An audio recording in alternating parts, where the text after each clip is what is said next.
Y hay otras especies que, sobre el tema de los incendios, ellas son pirófitas. Ellas propagan los incendios. Y dirás, ¿son tontas? ¿Por qué hacen eso? Bueno, pues porque el fuego para ellas no es malo, es su estrategia de reproducción. Más de 300.000 hectáreas quemadas, ha sido el peor año de la serie histórica. Yo no te voy a decir cómo tienes que hacer las cosas, pero soy ingeniera de montes, cuidado.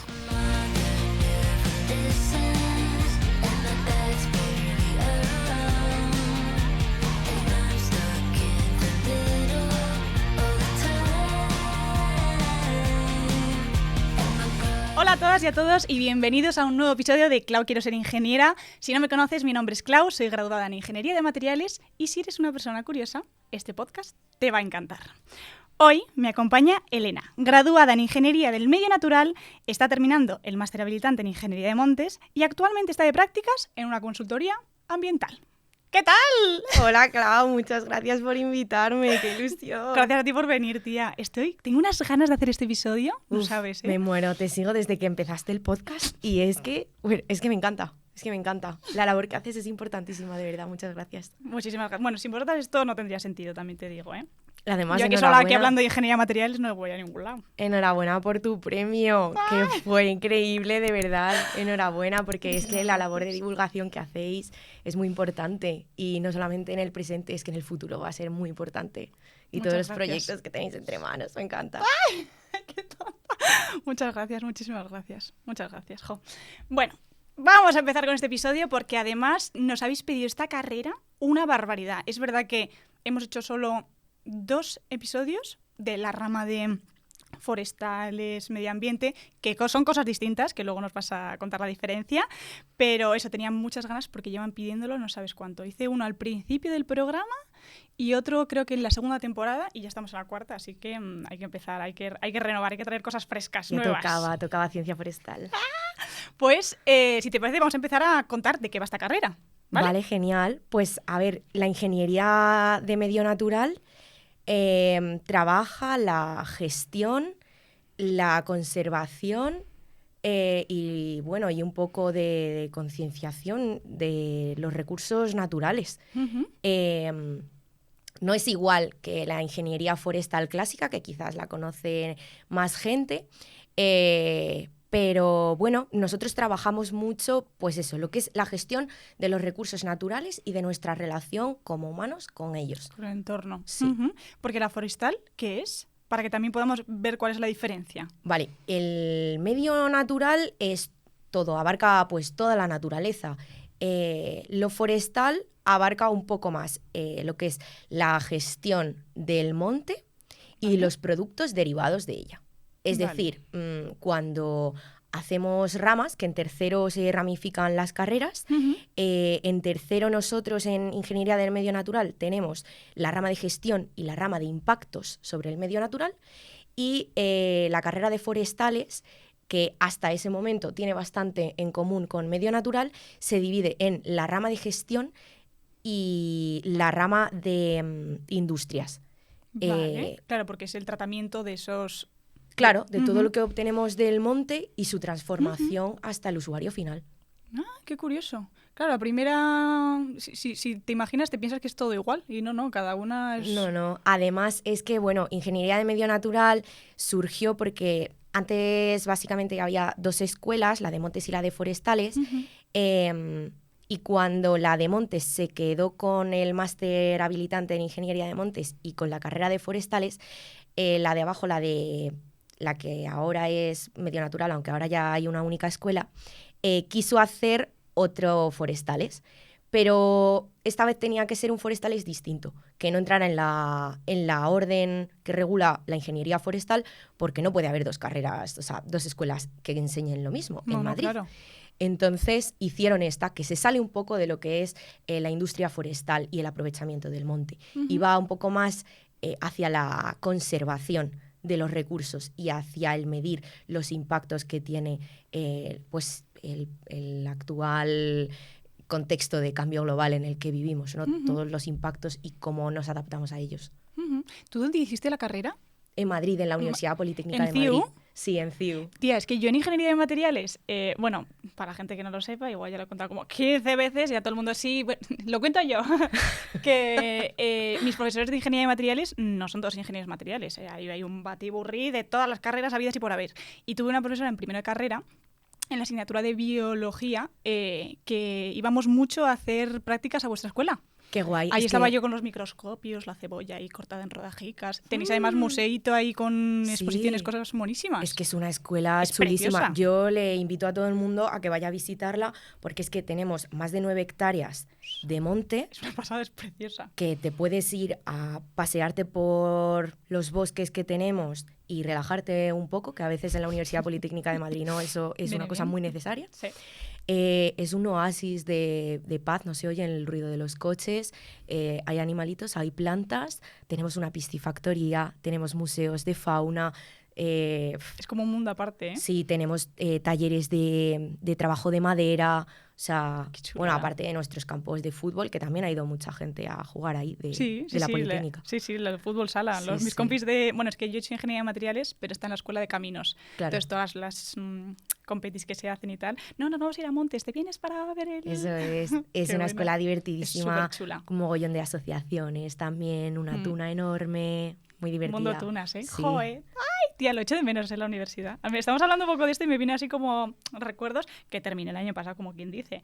Pero missing mucho esa vida universitaria. Mogollón. Y encima nosotros tenemos un programa que se llama Abetos y todas las navidades Sí, vendemos abetos sí, naturales sí. para que la gente pues sustituya su árbol Ah, de pues plástico. mira, ¿este episodio cuándo sale?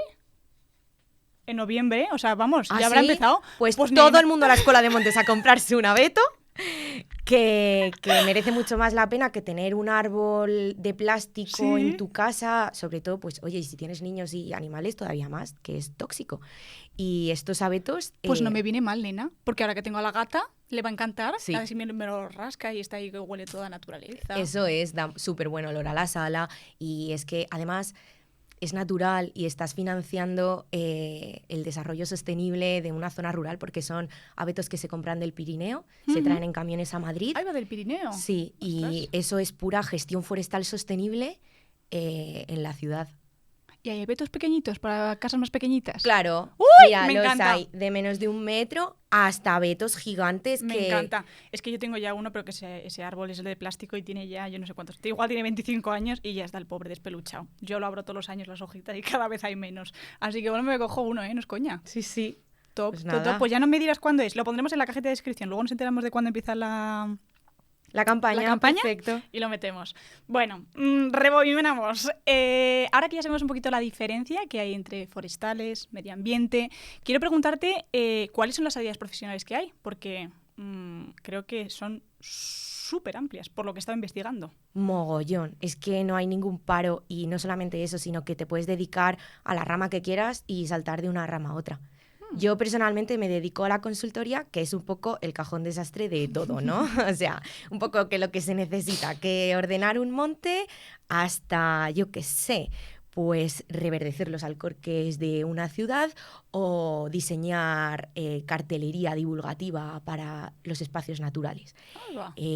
Pero claro, hay mogollón de salidas desde la investigación, que es una salida importantísima en ingeniería, y todo lo que está relacionado con el monte, la fauna, la flora, los suelos, el clima, el mar, mogollón, hasta la pura gestión del monte.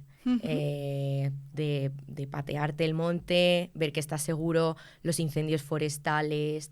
Y hay mucho trabajo, tanto de monte como de gabinete, como lo que hago yo, que es una cosa híbrida y me Un encanta. mix. Sí. Ya ves, qué guay. Sí, no te sí. he preguntado, no lo hemos hablado, ¿por qué elegiste esta carrera? Pues tía, yo es que soy muy vocacional. Sí, o sea, te he me escuchado un encanta. mogollón de episodios de, bueno, cuando tienes 18 años no sabes muy bien qué hacer. Tía, yo lo tenía clarísimo. Yo era de esas personas que nací sabiendo que... No nací, pero sí que es verdad que cuando era adolescente ya supe que yo me quería dedicar a cuidar del medio ambiente Me y a este encanta. propósito que es tan grande y tan enriquecedor y estar relacionada de cerca con la naturaleza. Entonces yo me pensé que ese camino solamente lo cubría la biología y dije, venga, vale, pues me meto a biología. Pero no me daba la nota para entrar en biología, siendo sinceras.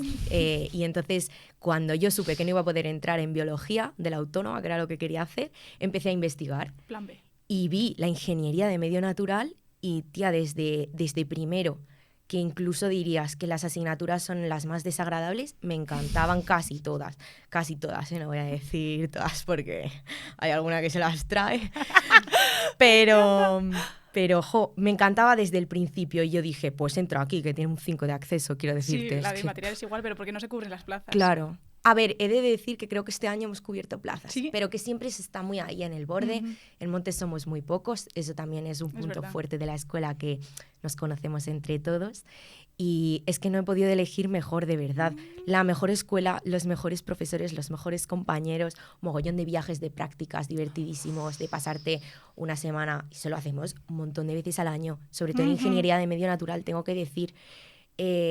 Pues eso, viaje de una semana con tus colegas al monte a aprender y a descorchar botellas de vino. ¿Qué? Bueno, divertidísimo. Es que hasta ahí puedo leer, no sé. Pero sí, de verdad, muy divertido. Y los profesores, claro, también son de montes de toda la vida, te enseñan esos truquitos del monte que solamente sabe la gente que lo vive en primera persona y es que es divertidísimo. De ahí no sales indiferente, ya te lo aseguro. ¡Qué chulada! Sí. Joder, es como una familia. Sí, tía. Qué las gracia. fiestas en montes son una pasada. Tengo que decir que nunca he ido a ninguna fiesta de montes. Sí que me di cuenta, porque cuando hice rugby universitario, bueno, sois muy buenas además. Sí, las ciervas son unas máquinas. Yo que solo me metí para la diversión universitaria. Te metiste para el tercer tiempo. Oh, lo saben los mayas. Pero no, tengo que decir que yo corría y hacía ejercicio y ensayaba mucho, y placaba también.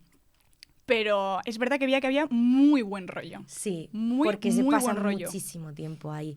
Y porque al final, pues eso, tirarte una semana con tus profesores y tus compañeros de clase cuando somos poquitos, porque nosotros no somos la típica clase de ingeniería de 100 personas, ¿sabes? En primero en alguna asignatura sí, pero yo he hecho el máster con 30 personas o 20 incluso, de los que íbamos a clase 10. Entonces te puedes imaginar que hacerte 4 viajes de una semana con esa gente ya te hace hermanos. Qué bueno. Sí. Y los viajes de abetos, que lo de la venta de abetos sirve para pagarse un viaje. Y yo con mis colegas de la uni me he ido a Cuba casi un mes, dices? a Filipinas y a Tailandia. Sí. Qué guay. Hice abetos 3 años y creo que de las mejores experiencias universitarias. ¿Y este año vas a estar? No, en abetos no, porque ya trabajo, ya una pena. Bueno. Pero bueno, que me encanta viajar y que a la gente que le guste viajar le recomiendo muchísimo la Escuela de Montes. Yo creo que estamos haciendo el mejor marketing del mundo mundial. Qué guay, tía. Cuánto me alegro, ¿eh? Cuánto me alegro. ¿Qué te quería preguntar? Lo estabas hablando, el tema del máster. Hablemos del máster habilitante, porque hace tiempo lo mencioné en redes sociales y dije, oye, si traigo una invitada que está haciendo el máster habilitante, ¿queréis que hablemos un poco del tema, de la importancia, de qué te da, qué no te da, ventajas, desventajas? No lo sé, ahí ya nos lo cuentas tú.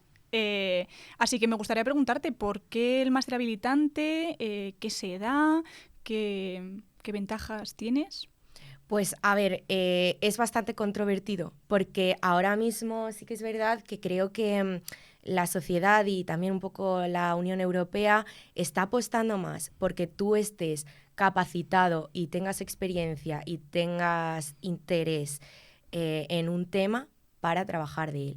Pero venimos de las ingenierías clásicas en las que el que se dedicaba al monte era el ingeniero de montes, el que se dedicaba a caminos era el ingeniero de caminos. Entonces se desarrollan unas leyes que son las órdenes CIN que regulan qué debe estudiar un ingeniero para estar habilitado para hacer ciertas cosas. Lo más importante quizás de eso y lo más sonado es la firma, la famosa firma. Si no eres ingeniero no puedes firmar. Pero bueno, eso es relativo. Claro, hay proyectos que si no tienes el máster habilitante no puedes firmar. Los ingenieros forestales pueden firmar proyectos de ordenación de montes. Y los ingenieros de medio natural no tienen ningún tipo de proyectos que puedan firmar porque no están agarrados a una orden CIN, no es una titulación habilitante. Sois graduados en ingeniería, como yo, ingeniería de materiales, no, graduada en ingeniería de materiales. Eso es. Pero los ingenieros de montes, ingenieros e ingenieras de montes, pues podemos firmar más tipos de proyectos y vienen desarrollados en una ley y pues tenemos un colegio profesional porque somos ingenieros pues habilitados que defiende que si alguien firma un proyecto que nos compete a nosotros, pues le podemos decir, oye, es que usted no puede firmar este proyecto. O, ¿necesita un ingeniero de montes o una ingeniera de montes? Exacto. Oye, si se va a hacer una ordenación y es público y se ha publicado, pues que se tiene que hacer público que eso es para ingenieros de montes. Y esas son las ventajas un poco, pues poder firmar, poder tener un colegio profesional que te respalda y también... pues eso, las habilitaciones que tienes y tener como una colectividad. Pero bueno, yo creo que poco a poco quizás eso va perdiendo su forma y también otra cosa importante es que podemos opositar al Cuerpo de Ingenieros de Montes del Estado. También hay un Cuerpo de Ingenieros Forestales del Estado, pero eso no quiere decir que el resto de ingenieros o graduados en ingeniería no puedan opositar. Hay cuerpos para todos y hay oposiciones, que ahora mismo es una opción buenísima, estudiarte unas oposiciones y entrar. ¿Qué pasa? Que pues tú tienes como, si eres ingeniero de montes, puedes entrar al cuerpo de ingenieros de montes, además de a otras administraciones. Y cuerpo de ingenieros de montes hay en todas partes. Yo no sabía que había en Hacienda, pero resulta que en Hacienda hay un cuerpo de ingenieros de montes que se dedica pues a temas de catastro y demás. Pero bueno, sí, te abre las posibilidades de oposición, te abre las posibilidades de firmar proyectos y también te exige una responsabilidad. Por eso tienes que estudiarte un máster de 2 años, que no es muy fácil. Es asequible de hacer en 2 años, cosa que no pasa mucho en las ingenierías. Pero... No. Yo tuve aquí a una invitada en el podcast, a Bea, que estuvo haciendo el máster de caminos y claro, vamos, las pasó puñetas. Pero, sí. Pero bueno, yo me estuve pensando en hacer el máster de incendios forestales porque es un tema que me interesa muchísimo, pero en el máster de montes también se estudian los incendios forestales. Te puedes hacer un máster en construcción con madera, pero en el máster de montes también se estudia la construcción con madera. Entonces, como era no cerrarme puertas y estar habilitada, pues finalmente opté por el máster de montes. Y ya no te queda nada, te queda el TFM, tía. El TFM. Estás ahí ya viendo... Ya está, ya veo mi firma. Estás practicando otra. Eso. Qué guay, qué guay. Venga, pues hablemos de incendios, porque aquí hay... para rato. Yo creo que el gran grosso del podcast va a ser esta parte, porque me interesa mogollón. O sea, ayer estuve investigando y me di cuenta que sabía la mitad de la mitad de la mitad, pero bueno, estoy segura de que tú nos vas a explicar todo mucho mejor. Así que vamos a empezar por qué un incendio, cómo se produce un incendio. Porque además, justo ahora en verano, aquí en España hemos tenido una época muy... Más de 300.000 hectáreas quemadas. Ha sido el peor año de la serie histórica que tenemos. Es decir, desde que hay registros, este ha sido el peor año. Pues eso, vamos a hablar un poquito de este tema, también un poco para aprender, para concienciar y bueno, y para sacar conclusiones o bueno, cositas que podamos hacer también nosotros como ciudadanos para intentar evitarlo. Claro, qué guay. ¿Vale? Pues sí, hice mi TFG sobre incendios forestales y cuando empecé a estudiar las causas de ignición, que es como se inicia un incendio forestal, claro, a ver, sí que hay un porcentaje de incendios que es de origen natural, porque al final el fuego forma parte de la naturaleza y pues por un rayo mismamente se puede prender el monte. Pero hay cada causa que cuando tú te metes en la causalidad de algunos incendios dices, pero ¿cómo? Pues me decías antes que unos chavales de un pueblo quemaron un colchón. En mi pueblo.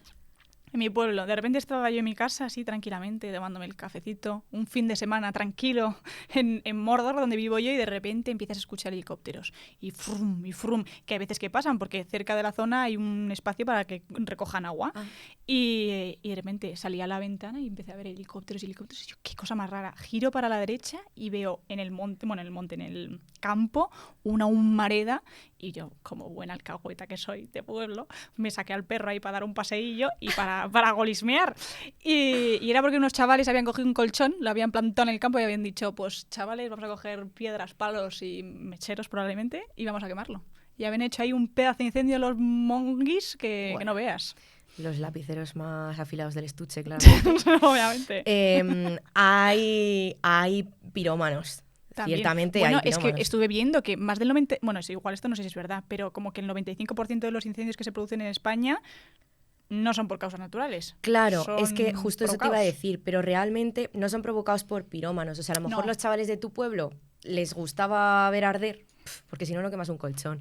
Pero yo me metía a ver las causas de incendios y venía causa del incendio, venganza. Y yo, ¿qué? Me metía a investigar y era como un vecino que el otro había tenido un affair con su mujer y le quema la parcela. ¿Qué dices? Sí, sí, bueno. O sea, mi estudio concretamente eran los incendios forestales de la Comunidad Valenciana de los últimos 30 años. Había incendios que eran por narcotráfico. Cuando un cártel descubre dónde tiene la plantación otro, pues va y se la quema, claro. Claro. O sea, bueno, claro. Entonces Bueno, están claro. relacionados con muchos delitos. También Hola. cuando una persona delinque, normalmente no usa su vehículo particular, roba un coche. Y cuando termina de delinquir, se va al monte y quema el coche robado para que no le pillen. Y así se provocan incendios forestales. ¿Qué Sí, dices? sí, las causas son de todo lo que te Yo no sé por qué imagines. siempre me imaginaba, pues yo que sé, una quema mal controlada, ¿Qué va? Eso un no se- cigarrillo tirado por la ventanilla del coche. Hombre, eso puede Pero no me ponía a provocar... pensar yo en robos, hurtos y cuernos. Sí, es que eso puede provocar incendios ciertamente, pero es que ya te digo que normalmente no son pirómanos y normalmente pues todas esas causas o las que más controladas mucho menos porque al final son técnicos que saben cuándo quemar. Y eso es una ayuda para los incendios forestales más que una amenaza, porque ellos lo que hacen es que cuando las condiciones de humedad y temperatura son correctas, vamos a ver, lo quemado no se puede quemar otra vez, ¿no? Si ya está quemado. Entonces ellos lo que hacen es reducir la carga de combustible que hay en el monte para que cuando haya un incendio, si el incendio alcanza esa zona, se para. Y pues al final, claro, si no tenemos ganaderos que metan su ganado en ciertas zonas del monte porque ya no es económicamente ni socialmente sostenible, pues entonces una opción muy buena, muy barata y que técnicamente es puntera en España es hacer una quema prescrita. Lo llamamos fuego amigo, pero la palabra técnica es quema prescrita. Y muchas veces se utiliza incluso en la extinción del incendio. Si el incendio está avanzando hacia una zona y tú no puedes aplastar ese incendio porque ya ha adquirido una envergadura demasiado grande, entonces tú te desplazas un poco hacia donde piensas que va a ir ese incendio o hacia donde hay una ciudad que tienes que proteger en toda circunstancia, pues de ahí quemas un trozo y enciendes un fuego que de forma controlada avanza en dirección opuesta al incendio. Para que cuando el incendio llegue a esa zona quemada... Exacto, entonces es el propio fuego, frene, el propio fuego es tu amigo y tu aliado para frenar el incendio. ¿Eso qué sería? ¿Un cortafuegos o un contrafuego? Un contrafuego, eso es. Ay, es que estaba estudiando, tía. Me estaba haciendo yo la tonta. ¿Qué será eso? ¿Un contrafuego? Hablemos de la diferencia. ¿Qué diferencia hay? Vale, un cortafuegos es un área o una franja que tiene menos carga de combustible, es decir, tiene menos vegetación. O bien has dejado el suelo desnudo, o bien has reducido la carga de combustible lo suficiente para que cuando o bien el incendio llegue allí, se frene, o bien si el incendio es demasiado grande, tú puedas meter al dispositivo de extinción a luchar contra el incendio desde ese punto. Vale. Porque ahora lo que tenemos es una carga de combustible, un monte homogéneo de muchísima extensión. Cosa que antes no había. Antes no lo había, antes teníamos paisaje en mosaico. Es que había unos campos de cultivo por aquí, un pueblo habitado por allá, una zona con cierto tipo de gestión por aquí, pues yo qué sé, monte bajo, monte alto, una especie, otra especie. Agricultores Ganaderos que iban ahí las ovejitas a pastar. Claro. Y ahora, con los cambios de uso de suelo, no tenemos el paisaje en mosaico Ujú. y tenemos una carga de combustible de muchísima superficie. Necesitamos esos puntos desde los que el dispositivo pueda trabajar. Y esos puntos, pues muchas veces son las áreas cortafuegos o las franjas cortafuegos. Qué chulada. Y es chulísimo, la Es verdad. chulísimo. Se mete por ahí una maquinaria, no solamente desbrozadoras, pero se meten unos bulldozers a abrir caminos, a abrir áreas enormes. Y desde ahí verles trabajar es increíble. Son gente súper valiente. Y desde aquí todo el orgullo a los dispositivos de extinción españoles, que son orgullo internacional y a los que destinamos muchísimos medios nuestra población. Ujú. ¿Alguna vez lo has visto en directo, cómo trabajan? Sí, lo he visto en directo. Es que es increíble. O sea, ver los incendios en directo y ver cómo trabajan los dispositivos es una pasada. Y luego, muchas veces se analiza, casi siempre se analiza el incendio a posteriori. Se ven las imágenes de cómo ha ido avanzando el incendio, de cómo han actuado los dispositivos y de cómo se podría mejorar esa Ajá. gestión en la extinción. Súper interesante. Qué bueno. Ahora hablamos de eso, de cómo detectar un incendio, pero quería hablar también de otra cosa que he estado investigando y no son los incendios que son provocados en plan aposta, digamos, sino los que son por la naturaleza, ¿no?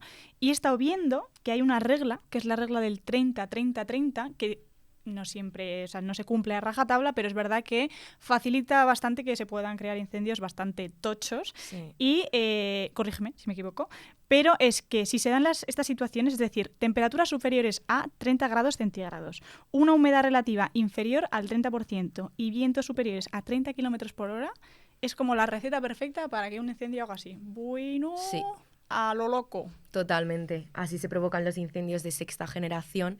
Son aquellos que nuestros dispositivos no tienen la capacidad de controlar y entonces hay que esperar muchas veces a que la situación mejore para que el incendio cobre menos fuerza, se debilite y ahí podemos actuar. Pero con rachas de viento de 30 kilómetros por hora... Bueno, nena, como el otro día en Tres Cantos, que yo estaba viendo, que me pilla cerca de casa además, que estaba viendo yo la tele y decían, bueno, es que ahora mismo ahora con las rachas de viento que hay, solo queda esperar.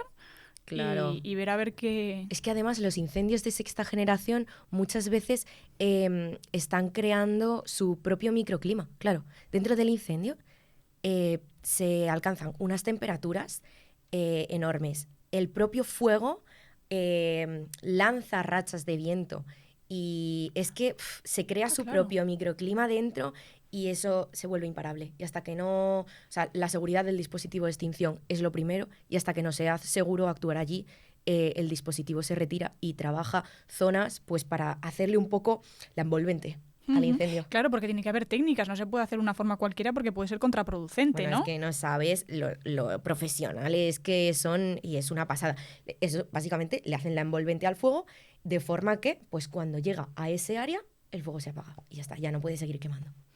Pero bueno, cuando adquieren cierta envergadura, como pasó en el de Tres Cantos, eso es complicadísimo. Qué horror, qué horror, qué horror. Vamos, yo es que veía las noticias y veías a la gente que se tenía que ir de sus casas, porque es que, claro. Si no, es que el fuego se los zampaba vivos. Sí, hay que estar súper concienciado cuando se vive en la interfaz urbano-forestal de que es lo que tiene vivir en el monte. A veces, si tú acercas el monte a tu casa, también acercas las amenazas que suponen y la naturaleza no es todo pajaritos y arcoíris. Es salvaje.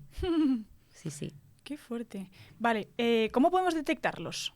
Porque he estado viendo que no es una detección de, oye, como me pasó a mí, que escuché ahí oye, huele a humo. No, hay cosas muy top y mega súper tecnológicas que nos permiten decir, oye, chicos, chicas, vayamos para allá porque ahí está habiendo un incendio. Sí, hay tecnología puntera. Desde los meteorólogos que son capaces de decirnos, ojo, que mañana va a haber una tormenta eléctrica en este sitio y lo más seguro es que haya rayos. O bien que detecten un rayo y te digan, en esta coordenada ha habido un rayo hace 2 segundos. El dispositivo va allí, lo aplasta y eso ni se considera incendio. Ni noticia sale. Exacto. O sea, bueno, sí, se ha quemado un árbol.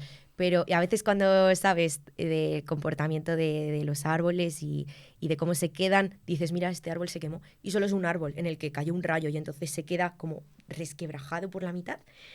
o tiene como unas heridas y dices, mira, aquí hubo un rayo, pero no pasó nada, porque bueno, pues puede no quemarse el monte. Lo que pasa es que ahora tenemos una situación de continuidad de combustible y de sequías muy prolongadas, sobre todo, más otro tipo de aspectos, ya sea la despreocupación por crear fuego o bueno, otras cosas que sí, a veces son los propios vecinos de los pueblos, ¿sabes?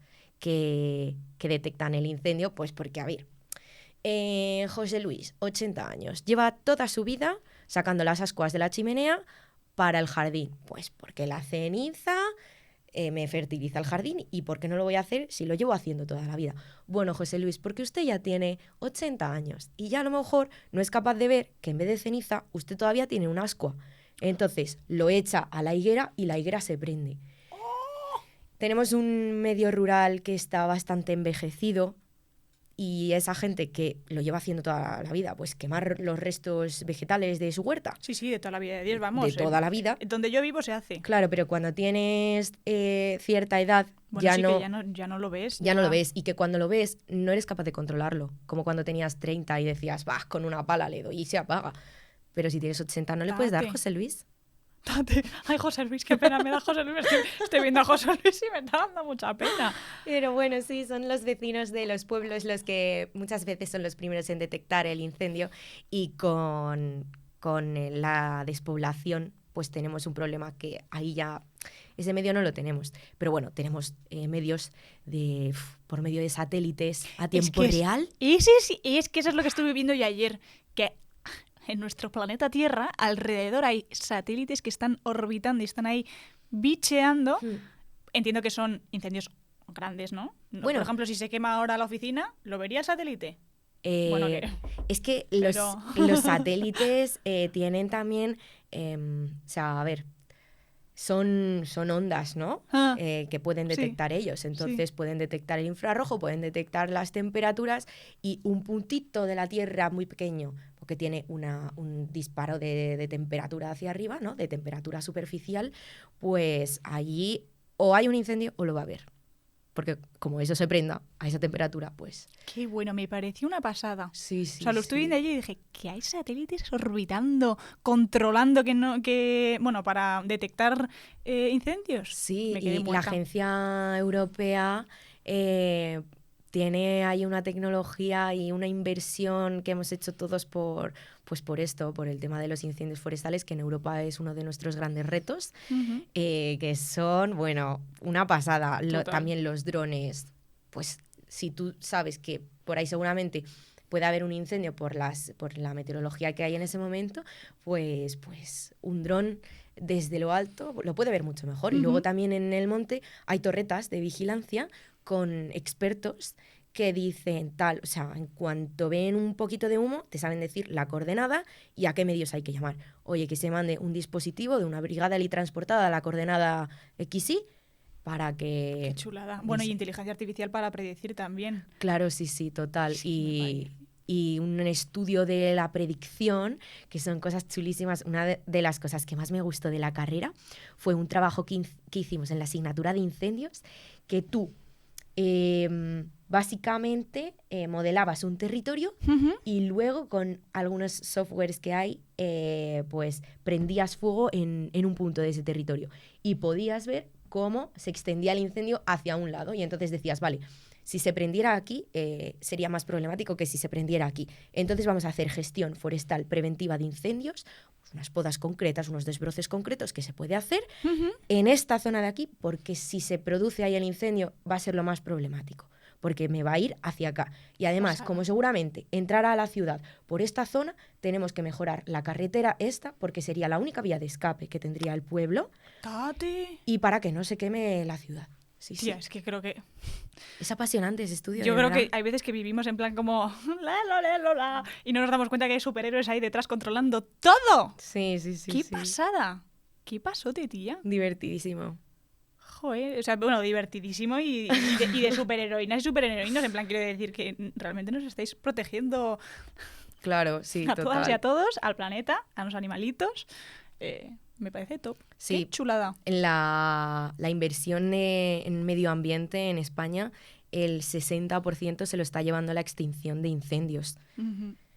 ¿Que se lo podría estar llevando a la prevención y nos iría muchísimo mejor porque es mejor prevenir que curar?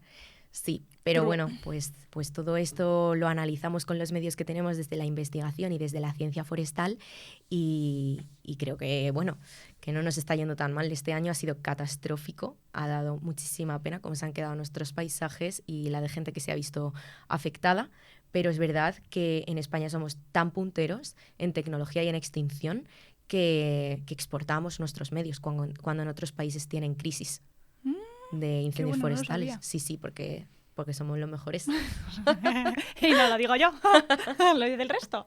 Qué bueno, qué chulada. Venga, pues hablemos de cómo prevenir, ¿no? Vale, Mejor pues, prevenir que curar. Claro. ¿Qué cosas hacéis vosotros para prevenir? Entiendo que está la parte del desbroce, ¿no? El desmonte también. Pero también nosotros como ciudadanos, ¿podemos hacer algo para intentar prevenir? Primero creo que nuestra preocupación como ciudadanos no se quede aislada en el verano, sino que nos acordemos durante todo el año de que hay que hacer gestión forestal sostenible. Para luego no tener esos problemas es importantísimo. En para invierno, mí, ¿no? Claro, para mí es la base. Luego también que las administraciones públicas pongan de su parte, porque necesitamos toda esa conjunción de gente preocupada porque la crisis ambiental pues se mitigue, ¿no? Y si los dispositivos de incendios, las brigadas, despedimos a más de la mitad cuando llega septiembre, entonces, para empezar, no estamos produciendo trabajo en el medio rural. ¿Qué estamos haciendo con esa gente? ¿Que se queden en paro, que solamente trabajen de mayo a septiembre? Pues no, porque les necesitamos el resto del año para que hagan esos trabajos forestales, para que ¿Qué sean... sentido tiene? Este contrato solo para mitigar los problemas que se podrían prevenir. Exacto, el resto del año. Es un poco rarito, Si es que es importantísimo y ya no solamente estás solucionando un problema social que hay en el medio rural, sino que es que estás previniendo los errores que hacen que en verano tengamos esos problemas tan grandes. Entonces, si tú haces una gestión forestal, si tú inviertes en productos del monte que extraigan su madera y si tú institucionalmente apoyas la tecnología de satélites, de drones, de quemas prescritas, de ciencia forestal y de gestión sostenible de los recursos naturales, entonces en verano estos problemas serían controlables. No digo que exista riesgo cero, porque lo que decimos, ¿no? Pues al final las condiciones son las que son y es hay que... gente un poco crazy por ahí. Sí, y la gente crazy no nos la vamos a quitar. No, eso no se puede y los prevenir ni rayos, pues eliminar. oye, no le vamos a decir, oye, por favor... Stop. Claro, Zeus, córtate, ¿no? Pero podemos hacer muchas cosas y sobre todo falta mucho trabajo durante el invierno. Porque ¿qué pasa? Hemos tenido una primavera que, ¿cómo ha llovido esta primavera? Ya. Ha llovido mogollón. Y estábamos todos en plan, oye, ya, basta de lluvia, ¿no? Estamos un poco cansados. Y claro, pues el monte estaba tan pichi, floreciendo, todo verde. Sí. Claro, creciendo nuestra cantidad de combustible. Y entonces llega el verano, sequía estival prolongada, mogollón de vegetación descontrolada, pues es que es el caldo de cultivo perfecto. Y así nos ha ido. Sí, total. Sí. Mis padres estuvieron en Galicia y estuvieron por ahí, bueno, de vacaciones en verano y vamos, decía que daba eso penica, Sí. daba una pena tremenda, porque estaba fino.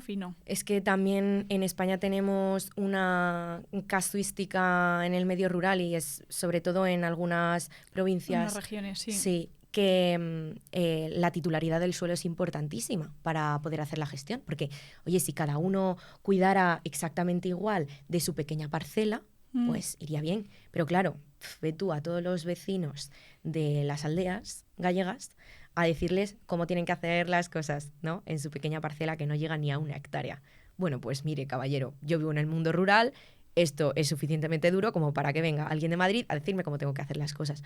Bueno, pues lo entiendo, pero nos tendremos que acercar con ellos y colaborar entre todos desde la humildad para que se gestione, porque es que el porcentaje de propiedad privada en España es altísimo, pero sobre todo en regiones como Galicia o en zonas como Baleares, es que supera el 97% de la superficie, la propiedad privada. Tate. Sí, en algunas provincias. Entonces, claro, pues tenemos un problema en cuanto a titularidad y surgen asociaciones vecinales y lo intentan hacer lo mejor que pueden, pero a nivel de gestión es bastante difícil. Hombre, es muy difícil. Claro, Claro, si es que todos no... son latifundios y tuviéramos los nombres y apellidos de esa gente a la que, oye, estas 4 personas les formamos, les damos los medios para que gestionen, pues sería fantástico. Pero tenemos a un montón de gente con un montón de intereses particulares y que son igual de válidos.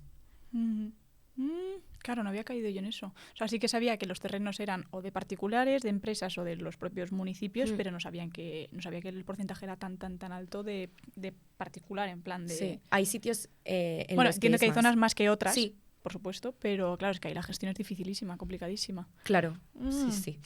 Bueno, pues ahora que ya sabemos un poco por qué se producen los incendios, cómo podemos prevenirlos, ¿no? En el peor de los casos, en el que ya ha habido un incendio, está todo quemado, ¿cuáles son las consecuencias que va a tener esa zona? Claro, pues es que depende de la intensidad que haya tenido el incendio, quizás esa zona se puede recuperar de forma natural, bien, o quizás esa zona va a necesitar una pequeña ayuda de los dispositivos, de estos brigadistas a los que deberíamos de tener más en plantilla durante todo el año. O incluso pues vamos a tener que retirar lo quemado y hacer reforestación de la zona quemada, esperando a que le vaya bien y a que el suelo tenga todavía algunos nutrientes. En el peor de los casos, incendios de altísima intensidad queman toda la capa orgánica del suelo. Entonces, con el suelo mineral al descubierto, ahí tienes que hacer muchísimo trabajo de enriquecimiento y de trabajo, o sea, de enriquecimiento edáfico para poder hacer una reforestación. Pero es que es muy importante porque un suelo desnudo tenemos un problema en España también muy grande, que no solamente son los incendios forestales, pero hay otros, y la desertificación es uno de ellos. Y somos el país de Europa que más riesgo de desertificación tiene, y con el suelo descubierto, todo el agua que podría percolar hasta nuestros acuíferos escurre, erosiona el suelo y aguas abajo produce inundaciones. Entonces es importantísimo mantener algunos suelos pues muy retenidos y que las raíces ayuden a que el agua vaya filtrándose hacia los acuíferos. Qué bueno, claro, no había pensado yo en eso. Claro. Ay, nena, lo que estoy aprendiendo. Qué chulo. Claro, yo lo que había leído era que, por ejemplo, cuando hay un incendio muy gordo y tenemos todo el suelo destrozado, no hay nada que agarre ahí, nada, cero patatero, está lleno de cenizas y llueve, por ejemplo, esa lluvia que lleva toda la ceniza pues a los ríos y tal, claro, ahí es que también te cargas todo lo que... O sea, ya no solo todo lo que ha destruido el incendio, sino las consecuencias que va a tener después, que va a destruir más aún, porque los pececillos o las planticas que haya por ahí o que queden, también se van al traste. Sí, perjudica por la contaminación de los ríos y de los acuíferos, y al final es de donde bebemos. Exacto. Es que bebemos de ahí, o sea, es que si no tenemos agua potable. Y pues al final todo en el medio natural puede suponer el efecto mariposa, que se haga más grande y que los efectos de un minuto duren cientos de años, porque al final, hasta que ese bosque recupere todo lo que tenía, toda la biodiversidad que albergaba, pueden tardar cientos de años. Exacto. ¿Y qué se puede plantar ahí para que porque sé que hay plantas que suelos un poco reguleros no les importa, las tías son unas tías duras, si no recuerdo mal, una de ellas es el eucalipto, ¿puede ser? Sí, bueno, a ver, el eucalipto se da bien en zonas húmedas. Como en Galicia. Como Galicia. El eucalipto es una planta súper controvertida. O sea, tenemos polémica alrededor del eucalipto. Vaya, no sabía que había sacado yo aquí un tema Es un tabú. tema muy Lo polémico, siento. pero yo solamente dejaría claro que las plantas no son buenas ni malas. Lo que le hace bueno o malo es lo que nosotros esperamos de ellas. Entonces, ¿qué esperamos del eucalipto? Madera para desenrollo y para sustituir todas las cosas que tenemos de plástico en nuestro día a día, que es tóxico y que es pues de una explotación muchas veces no sostenible ni ambiental ni socialmente, sustituirlas de madera. El eucalipto es una opción buenísima porque es madera de crecimiento rápido. Entonces sí, si las condiciones son buenas para el eucalipto o para el pino radiata, es una planta que crece muy rápido y que enseguida tienes un árbol que puedes aprovechar esa madera y tener más y que la producción forestal sea sostenible. Pero bueno, hay muchas plantas que normalmente se ponen en zonas que han sufrido incendios, pues que pueden ser los pinos o que si quieres matorral, pues puede ser jara, puede ser brezo, puede ser retama. Puedes reforestar con diversas especies según el pequeño clima y las pequeñas condiciones que tengas en esa zona. Pero normalmente lo más importante es que ese suelo quede cubierto. Claro, que no se quede, es como una herida abierta. Exacto. Y luego en esa zona, bueno, importantísima la labor de, oye, es que esto aquí no puede volver a pasar. O sea, vamos a aprender de nuestros errores. Vamos a utilizar la ganadería extensiva para proteger al monte de que esto vuelva a pasar. Vamos a potenciar los contrafuegos y las quemas prescritas para que esto no nos vuelva a pasar. Y las zonas que se han quemado, pues reforestarlas. Bueno, el registro de huella de carbono te permite registrar como toneladas de CO2 que se absorbe el carbono en el suelo, en los árboles. Te permite registrar plantaciones que tú hagas en zonas quemadas. Si no solamente te permite registrar plantaciones en zonas que antes no tuvieran vegetación, claro, porque si no, no estás almacenando más, sino casi lo mismo. Qué bueno. Sí. Bueno, me parece muy bien, claro. Aprendamos de lo que hemos hecho mal para que... Por ejemplo, yo creo que en mi zona, donde yo vivo, lo hace muy bien, porque siempre están ahí las ovejillas, dale que te pego, y los tractores ahí limpiando el terreno. El mejor cortacésped, el que luego te da lana. Hombre, tía, una vez yo estaba en la academia, esto no sé si alguna vez le he contado. Bueno, la invitada que tuve el otro día, que era química, Alba, la primera de la temporada, yo hice el bachillerato con ella. Es que esto me encanta. Es que esto es lo bueno de vivir en un pueblo. No soy una chica yo muy de pueblo, como me podréis ver, igual a la hora de hablar un poco, pero estas cosas me encantan. El caso, que yo iba con ella a la academia y la academia está en el pueblo de al lado. O sea, es que miras para adelante, hay una carretera de este tamaño de ancho del estudio y después campo. Pues ahí están los ganaderos que siempre sacan a las ovejillas para que merienden. Pues tía, salimos de la academia y de repente había un corderillo que estaba por ahí pululando por todo el pueblo y lo rescatamos. ¡Ay, por favor! Y yo tengo el vídeo, es que me encanta. Y digo, ¿ves? Por eso me gusta vivir en el pueblo. Claro. Porque es un sitio tranquilo y además tienes divertimentos como... diversiones, divertimentos es en italiano. Diversiones como rescatar a corderillos por ahí cuando sales de la academia. Sí, y, eso es y importantísimo. Es una maravilla. O te vas a caminar y tienes ahí las granjas, el olor a caquilla de vaca, pues tampoco es que sea maravilloso, pero dices, joder, qué gusto, qué tranquilidad, qué bonito, qué de vida hay por aquí. Claro, claro. Y en primavera pasear por ahí es precioso. Es que te ves ahí todos los montes, todos llenos de verdecito, de florecitas, de amapolas, porque ahí hay mogollón de amapolas donde vivo yo. Las amapolas están muy adaptadas a las zonas ricas en nitrógeno, que normalmente están cerca de ganadería, sí. porque es el ganado el que lo está produciendo. Pues justo a lo de la granja están en ese paseo, en el camino del colesterol. Entonces, que lo llaman. si tú vas por una zona de monte y te encuentras un tipo de vegetación, como pueden ser las amapolas, dices, aquí al lado seguro que hay esto. Lo hueles. Lo hueles de lejos, ¿no? Sí, no hace falta que vienes para ningún lado. Dices, aquí hay vacas, ovejas y de todo. Pero eso, sí. No, qué importante, tía. Jo, estoy aprendiendo mogollón, ¿eh? Ay, qué guay. Estoy súper contenta porque me gusta esto, de que haya un poquito más de concienciación y que seamos conscientes de todo lo que nos rodea y de las consecuencias que tienen nuestros actos, que muchas veces, pues ya sea nuestro abuelito, que ya no me acuerdo del nombre que le has puesto. José Luis. Ya sea José Luis o nosotras personas de a pie. Claro. Pero, ¿qué más podemos hablar? Yo creo que estaría guay que tocáramos el tema de los servicios ecosistémicos. ¡Qué concepto! Sí, ya lo he aprendido por ti, ¿eh? Porque me dijo, oye, claro, creo que puede ser muy interesante hablar de esto. Y yo, pues dale, tía. Claro, es que es de lo que me hablabas. Al final, ¿qué te esperas tú de la naturaleza que hay cerca de tu casa? Pues es que te da ese olor te da esa tranquilidad, esa paz. te Me da encanta. ese divertimento con tu Italiano. corderito.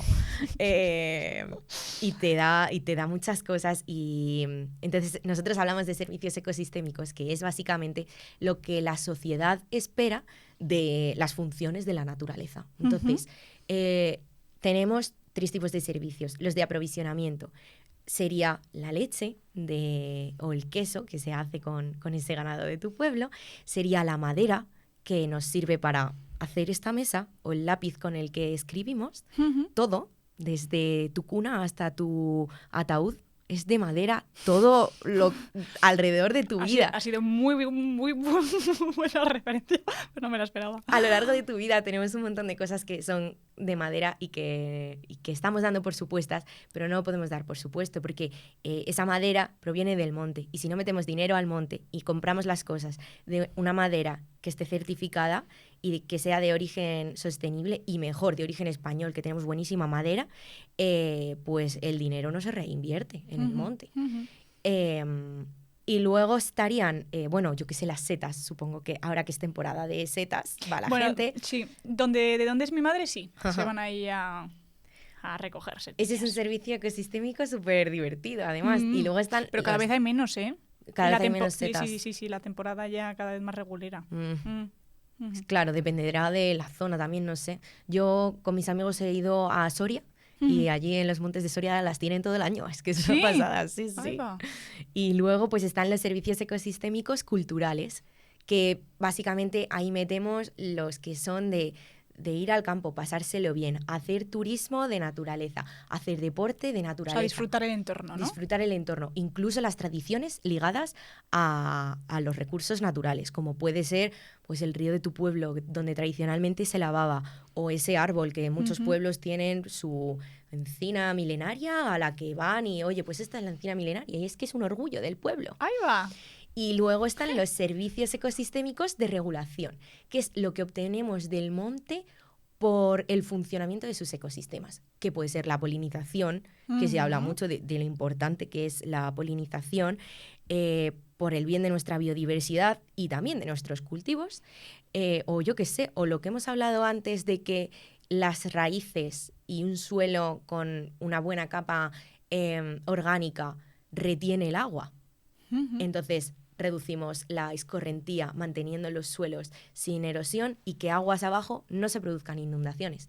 Todos estos son servicios de la naturaleza que ella nos regala. Entonces tenemos que saber aprovecharlos. Pero claro, dependen de lo que la sociedad le pide al monte. Antes le pedía leña para calentarse, alimentos porque se pasaba hambre. Ahora le pedimos un sitio tranquilo en el que descansar el fin de semana. Tu novio quiere ir a la montaña a hacer ahora es un tío rutas. trekking, que no lo había hecho en su vida. Ahora me voy a tener yo que comprar zapatillas de esas súper resistentes. Pues ahora le pedimos otras cosas. Pero, por ejemplo, al monte le pedimos que no se queme. Pues es que en otras épocas de la historia al monte se le ha quemado, porque en las guerras el fuego era una forma de protección, ¿no? Sí, o de invadir el pueblo del enemigo, ¿sabes? Entonces es que el servicio ecosistémico depende del momento puntual de la historia en el que la sociedad le pida algo al monte. Y tenerles en cuenta en los servicios ecosistémicos es muy importante para saber, oye, pero la naturaleza no es mala, es simplemente que lo que hace no es lo que yo le pido. ¿Que se quema? Bueno, pues gestionará para que su función sea de cortafuegos en vez de producir incendios. Sí, digamos que la naturaleza tiene sus rutinas y sus cambios de humor, podemos decir. Muchos de ellos, algunos de ellos también empeorados por culpa nuestra. Claro. Pero claro, no es como... Dame lo que quiero. Bueno. Exacto. Un río, ¿no? Pues es que el servicio de aprovisionamiento del agua es importantísimo, pero si no tratamos bien a nuestros ríos, entonces los vamos a tener contaminados y es que no vamos a poder beber agua, no vamos a poder pescar, ni mogollón de cosas. Es que el monte al final te da aceites esenciales para que tu casita huela bien y todo nos gusta así, pues eso nos lo da el monte también. Frutos rojos, frutos del monte. Pues... Ay, en la época moras. ¿Ves? Por ejemplo, ya donde vivo ya no hay tanta mora. Qué pena. Bueno, de donde es mi madre... Yo estoy aquí contando todas estas, pero cada vez menos, tía, cada vez menos. Es una pena, claro. Es que me estás despertando recuerdos que tenía yo de cuando era pequeña, de, ay, que el yayo se ha bajado al huerto ahí a recoger las moras. Pues ya hace años, cuando el yayo no era mayor, sino que podía hacer... y se hacía la mermelada de moras que estaba buenísima y mis padres iban ahí al campo a recoger moras y las garrapatas que se subían y yo decía, uy, yo para allá no voy. Digo, os vais vosotras a recoger las moras y yo marcho. Claro. Pero hace tiempo que ya no... Pues yo que sé, por ejemplo, lo de la ganadería extensiva, es que es un servicio ecosistémico más que además de protegernos frente a los incendios, nos da lana o nos da alimento. Eso lo tenemos que potenciar. Porque además tenemos a gente que vive de ello y a gente que quiere vivir de ello.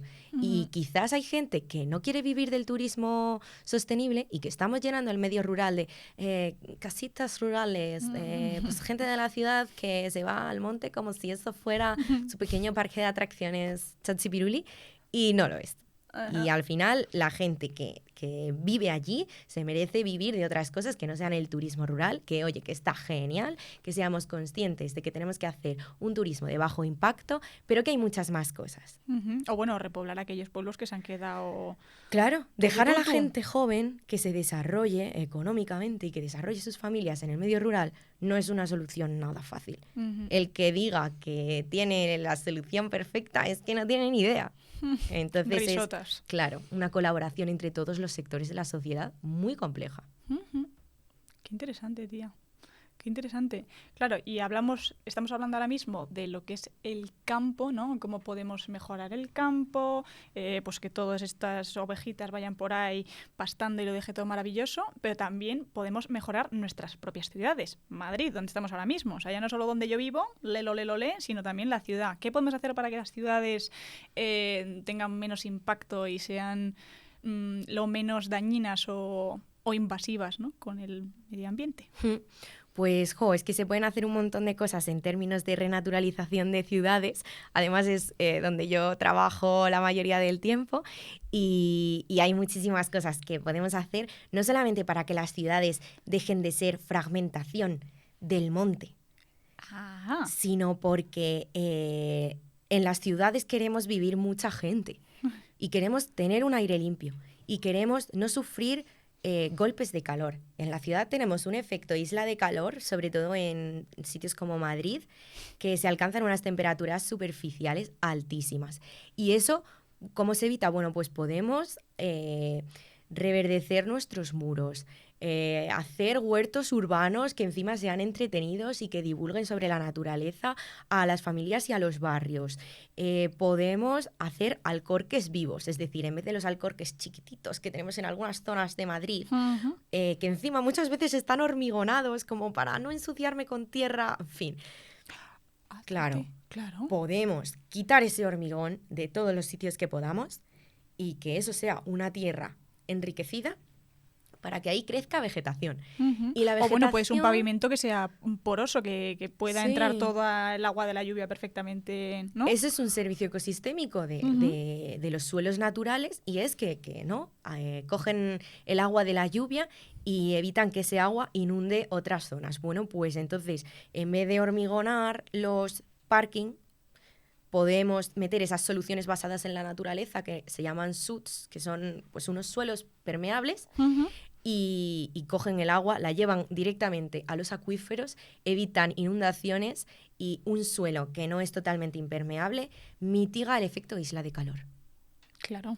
Es que si no, eso es como ponerte un chubasquero de plástico. Sí, totalmente. Que se hace un microclima que flipas. Claro, y entonces así pues tenemos más vegetación y más verde. Hay una regla en este mundillo de la renaturalización de ciudades que es la regla 3-30-300. Son 3 árboles desde tu ventana, 30% de cobertura arbórea en tu barrio y 300 metros al área verde más cercana.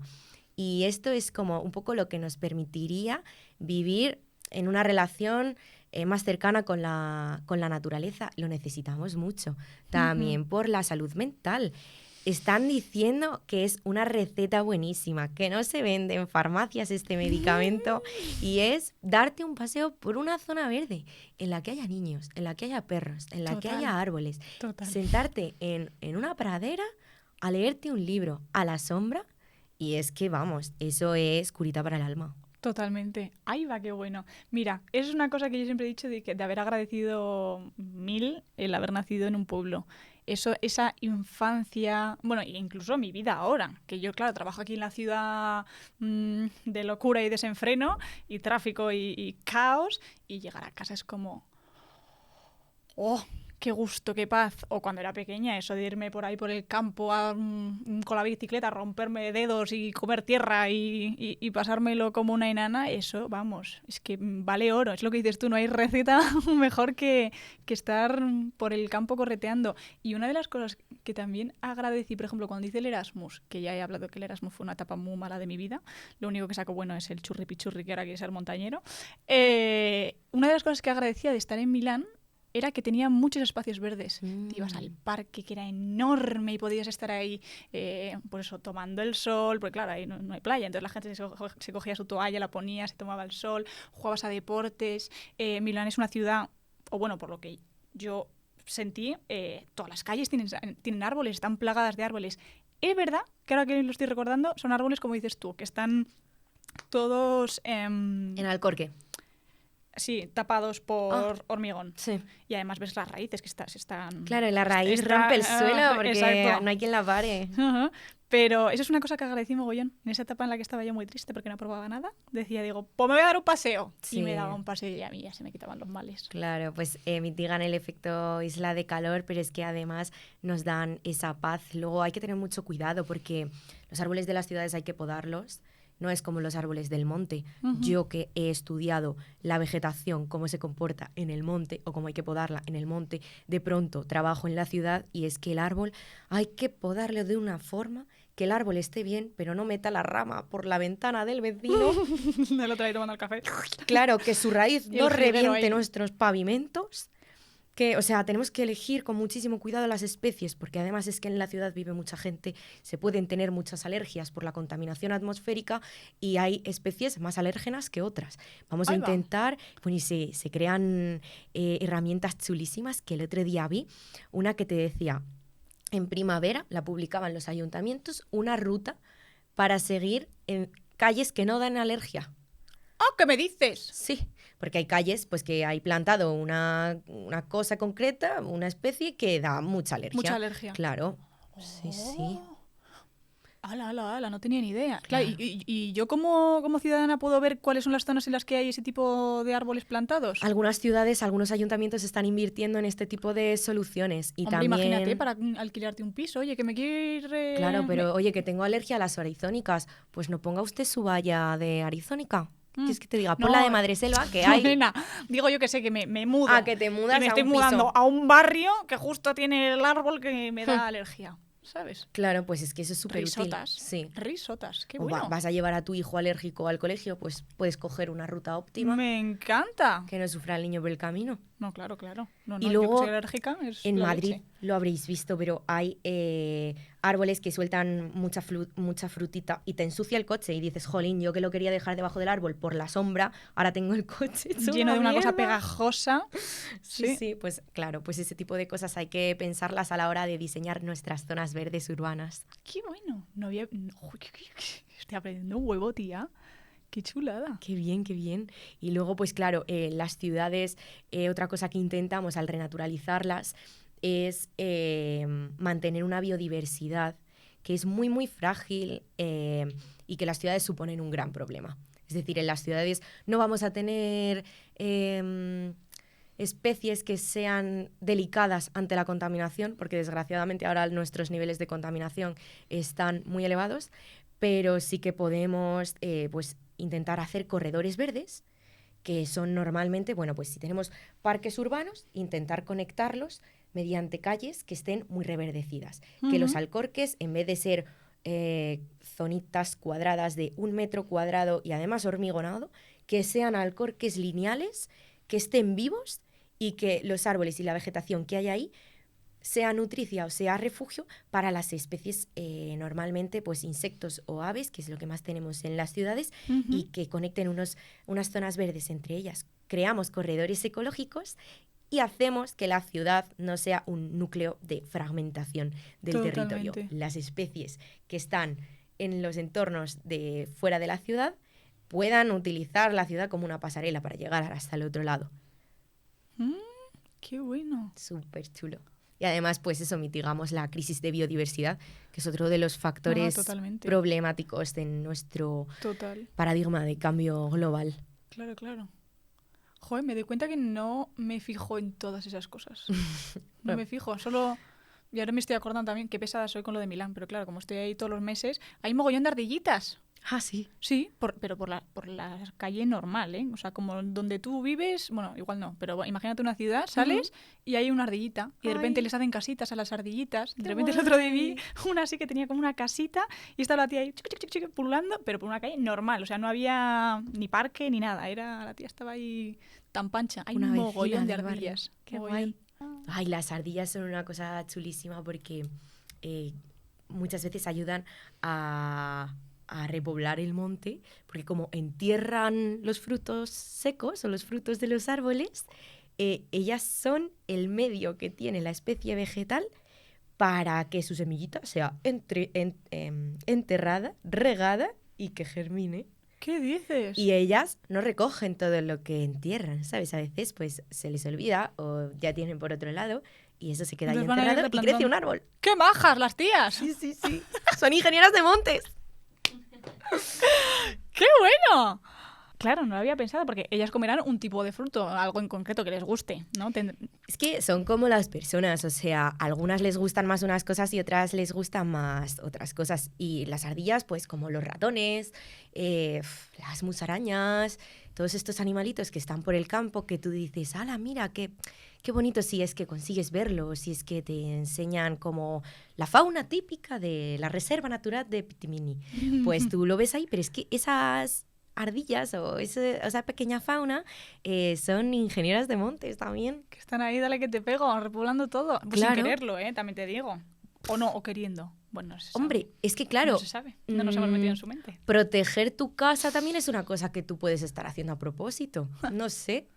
Risotas. Claro. Pero hay especies vegetales que también son ingenieras. Es que a mí me gusta llamarlas ingenieras de montes, pero sí que es verdad que se les llama especies ingenieras. Y es que crean su ecosistema. Y es, pues yo qué sé, por ejemplo, hay árboles que lo que hacen es, en vez de tirar una raíz horizontal, tiran una raíz vertical hasta que la raíz alcanza el acuífero. Esa raíz no absorbe agua para la planta, sino que sube el agua hasta la zona superficial para enriquecer y humidificar el estrato superficial y que crezcan más plantas a su alrededor. Y ella entonces, con esas raíces de su alrededor, coge el agua. Pero ella lo que está haciendo es crear un ecosistema a su alrededor que le beneficia. O sea... ¡Oh, la leche! Claro, que se puede reproducir porque a sus pequeños plantones les viene bien agua superficial. Y de ellos es de donde ese árbol saca y de sus raíces horizontales ella saca pues agua. ¡Qué bueno! Y hay otras que lo que hacen es, los micelios de los hongos son los seres vivos más grandes del planeta. Pueden extenderse un solo individuo durante kilómetros, hectáreas y miles. Y lo que hacen algunas plantas es que entran en simbiosis con estos hongos. El hongo tiene en su micelio, que es como su pseudoraíz, es capaz de absorber más nutrientes que un árbol. Porque un árbol tiene una raíz muy grande que coge mucho agua, pero no coge tantos nutrientes o no coge nutrientes que estén biodisponibles. Y entonces su acuerdo con el hongo es que el hongo le provee de nutrientes y él le provee de agua al hongo. ¿Qué pasa? Y son amigos. O sea, es que son amigos. Son besties. Son una familia. Se ayudan. Y además, como que si hay una amenaza en un lado del monte, al parecer el hongo entra en un estado que es capaz de alertar al árbol.